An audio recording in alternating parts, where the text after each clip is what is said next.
The Bible Manuscript Society presents the 1524 Mikraot Gedolot, or Second Rabbinic Bible. The Mikraot Gedolot, or in English, the Second Rabbinic Bible, was produced by Jacob ben Haim, also known as Yaakov ben Hayyim ibn Adonijah. The Mikraot Gedolot was published by Daniel Bomberg in Venice in 1524 to 1525, and is a classic printing of the Hebrew Bible, the Hebrew Masoretic text. The Mikraot Gedolot of Ben Haim is believed to have been used by the translators of the King James Version of the Bible in 1611 as the source text, or Textus Receptus, of the Hebrew Old Testament.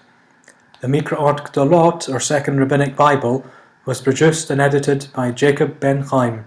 He was a Jewish Masoretic scholar who converted, possibly out of necessity, to Christianity.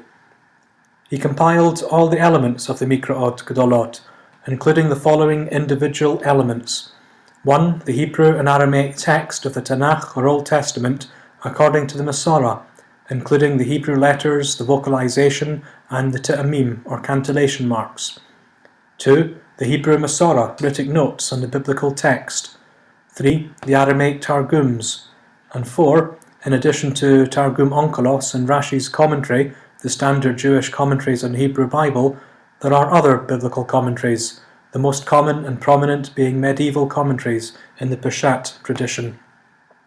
The Mikraot Gedolot, or Second Rabbinic Bible, was a monumental achievement of typesetting for its day, given that the printing press was new and all the Hebrew letters, vowels and accents had to be meticulously and individually assembled into place.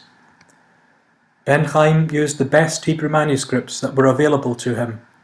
Although some have argued that he did not always have access to the best manuscripts, the famous Masoretic scholar Ginsburg has argued that it was a good representation of the Ben Asher text. In fact, Ginsburg's own superb editions of the Hebrew Bible, printed by the British and Foreign Bible Society, were based on Ben Haim's Second Rabbinic Bible. The Second Rabbinic Bible, or Mikraot Gedolot, was published in 4 volumes. The first volume contains the 5 books of Moses: Genesis, Exodus, Leviticus, Numbers, and Deuteronomy. The second volume contains the books of Joshua, Judges, 1st and 2nd Samuel, and 1st and 2nd Kings. The third volume contains all the former and latter prophets: Isaiah, Jeremiah, Ezekiel, Hosea, Joel, Amos, Obadiah, Jonah, Micah, Nahum, Habakkuk, Zephaniah, Haggai, Zechariah, and Malachi. The fourth volume contains the books of Psalms, Proverbs, Job, Song of Songs, Ruth, Lamentations, Ecclesiastes, Esther, Daniel, Ezra, Nehemiah, and 1st and 2nd Chronicles. The Mikraot Gedolot, or Second Rabbinic Bible of Ben Haim, served as the standard text of the Hebrew Bible for nearly all later editions until modern times. It is widely recognized as an extraordinary achievement. Despite this, objections have been raised by Jewish readers due to the fact that the first printing of the Mikraot Gedolot, or the First Rabbinic Bible, was edited by Felix Pratensis, a Jew converted to Christianity. The publisher of the Second Rabbinic Bible was Daniel Bomberg, also a Christian convert from Judaism, and he had requested an imprimatur from the Pope. Thus, Jewish criticism of the Second Rabbinic Bible is largely because it was not entirely the work of Jews, and Christian converts were involved. However, the history of the times must also be understood. All religious published books in the 1500s required explicit authority from the Pope, and the publishing of books was impossible without the Pope's agreement. These conditions also applied, for example, to the Complutense and Polyglot Bible and Erasmus's editions of the Greek New Testament. The Mikraot Gedolot, or Second Rabbinic Bible of Ben Haim, is widely accepted as a well-produced, superior, and textually accurate edition of the Hebrew Bible, or Old Testament. It was made from the best manuscripts that were available to Ben Haim, and great care was taken into its typesetting and production. It has stood the test of time, and was used by all subsequent translations of the Old Testament right up until modern times, when the Leningrad Codex is generally used. The Mikraot Gedolot, or Second Rabbinic Bible, can be used to compare the text of the Hebrew Bible in printed Bibles today with medieval texts, with the Leningrad Codex and the Aleppo Codex, and with the Dead Sea Scrolls. These comparisons show that the text of the Hebrew Bible has been preserved faithfully down through the centuries.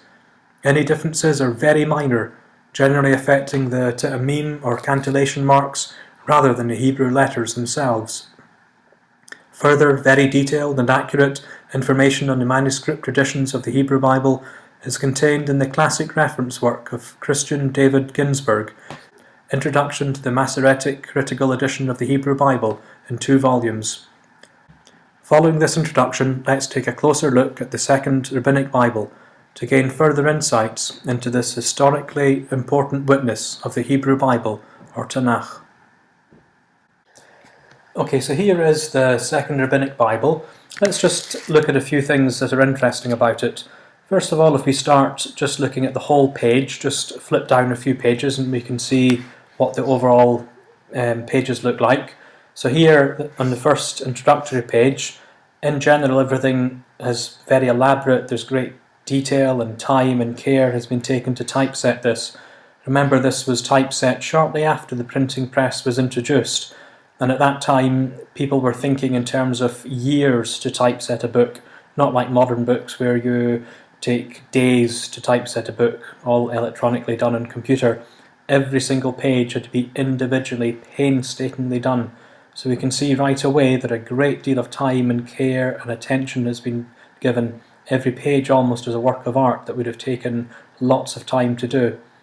But if we scroll down a few pages, we can see a note to the reader, we can see some other material here, we can see a table here of all the parashot, etc. But if we go down to Genesis, here we are in Genesis. So in big letters here it says Bereshit, meaning Genesis or in the beginning. And also each introduction to each book has a very ornate heading here. And in general we can see several things here. This is the Hebrew text. So Bereshit, bara Elohim et hashamayim ve'et haaretz. And here is the Targum Onkelos, Bekadmin. We can actually see it easier if we go on to the next page. So we can see here we have the Hebrew text, which is bigger than the Aramaic text. So on the left here is the Hebrew in bigger writing, and the Aramaic on the right in slightly smaller writing. Here in the middle, in the margin, is the Hebrew Massorah, and up here we can see Rashi, which is Rabbi Shlomo Yitzchaki, which is the Jewish commentator, classic Jewish commentator, and Ibn Ezra, who's another classic medieval commentary. So if we just scroll into those 2 pages in a little bit more detail first of all. So here is the second Bereshit at the top here, and we can see V'haaretz hayta tohu vavohu. So there are several interesting things here. The Hebrew text is always given more emphasis, so it's slightly bigger. And this is the Hebrew text. It's also the vowel points. There's also these little circles that appear are references to Masoretic notes in the margin. Also all the cantillation marks are here. So you can see that an immense amount of time and care has been taken to typeset this. So it wasn't done electronically, no computers in that age. Every single character, every vowel point, everything had to be systematically put into place. So it was a huge amount of time and care.